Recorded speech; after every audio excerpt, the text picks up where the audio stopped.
Hello guys, नमस्ते। कैसे हैं आप सब लोग? आई होप कि आप अच्छे होंगे और मैं भी यहाँ पे ठीक हूँ। मेरा नाम है रेखा पवार और मैं हूँ देवभूमि उत्तराखंड के देहरादून से। सबसे पहले भगवान जी को प्रणाम करती हूँ और आप सभी को भी मेरा प्यार भरा प्रणाम, नमस्कार। और मेरे यूट्यूब चैनल में आप सभी का हार्दिक स्वागत है। तो आज के ब्लॉग की शुरुआत कर रही हूँ मैं आछरी नृत्य से। तो आप लोगों को भी आछरी नृत्य का दर्शन कराऊंगी एक वीडियो के माध्यम से। तो ये नृत्य हो रहा है हमारे गांव में और हमारे ही परिवार में हो रहा है।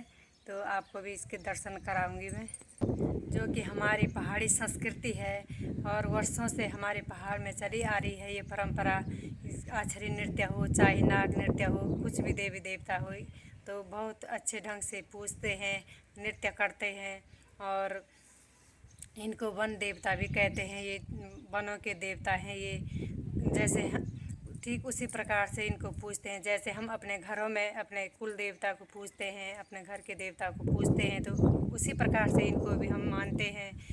ये हमें आशीर्वाद देते हैं। तो कहीं कहीं पे तो इनका मंडान लगता है। तो हमारे इधर तो इनको घड़ियाल बोलते हैं। इसमें कांस की थाली होती है और एक वो डमरू होता है जिसको घर में डोरू बोलते हैं, तो उसको बजाते हैं। एक पंडित रहते हैं और दूसरे उनके साथ वो डोरू बजाते हैं।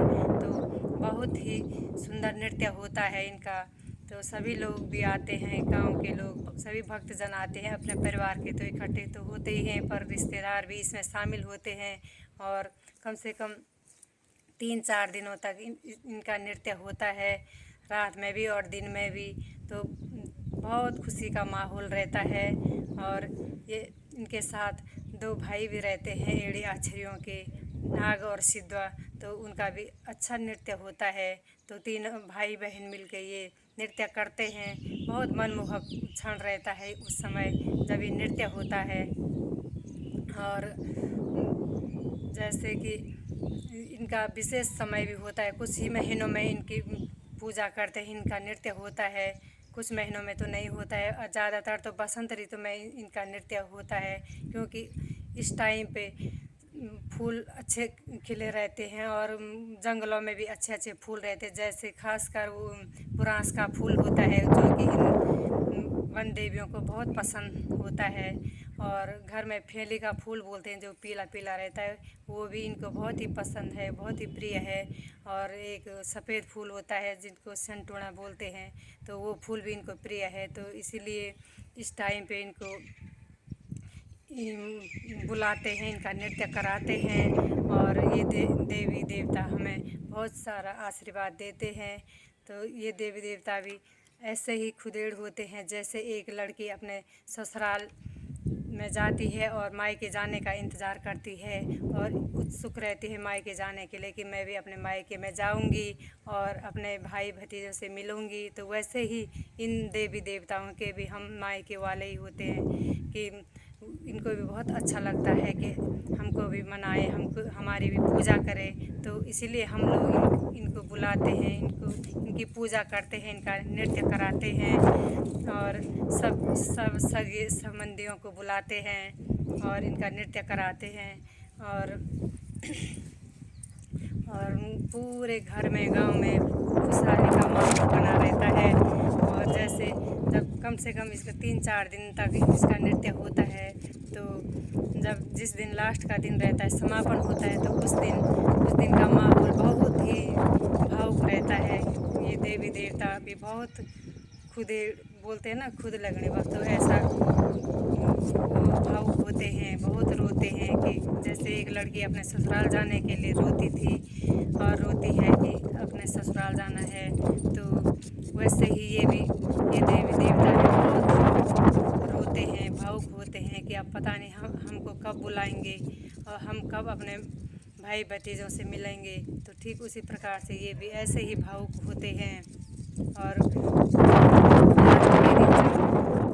समापन के दिन इनकी विदाई अच्छे ढंग से करते हैं, दक्षिणा देते हैं और कलेव बनाते हैं। जैसे पूरी हो गया, मीठे गुलगुले हो गए और बुखड़े हो गया, बुखना और खील बतासे सब कुछ देते हैं। और मीठे भुट बुखड़े भी बोलते हैं जिनको चावल भिगाते हैं और उसमें भूनते हैं, गुड़ और तिल भी डालते हैं, तो उसमें तब बनाते आते हैं उसको बहुत अच्छे होते हैं वो भी, तो उनको कलेव देते हैं और उनकी भेंट दक्षिणा सब कुछ देते हैं और उनकी विदाई अच्छे तरीके से करते हैं।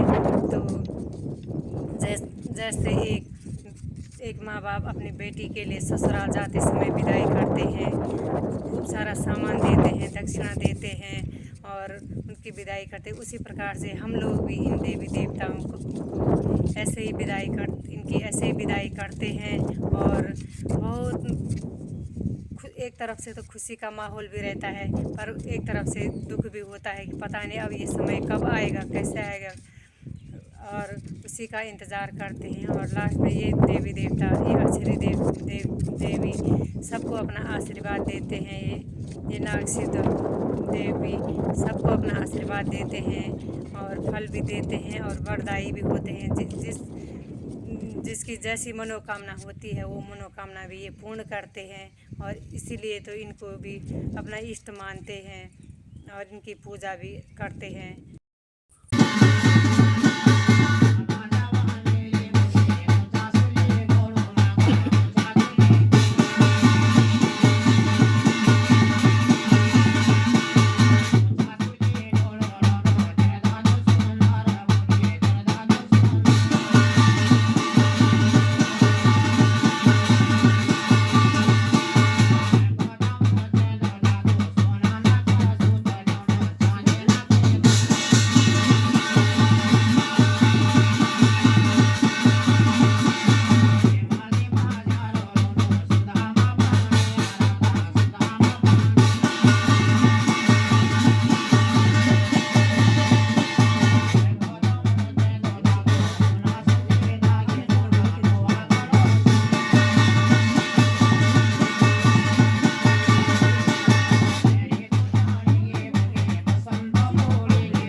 आज का ब्लॉग मैं यहीं पे समाप्त कर रही हूँ। कल फिर मिलूँगी नए ब्लॉग के साथ, तब तक के लिए थैंक यू, बाय।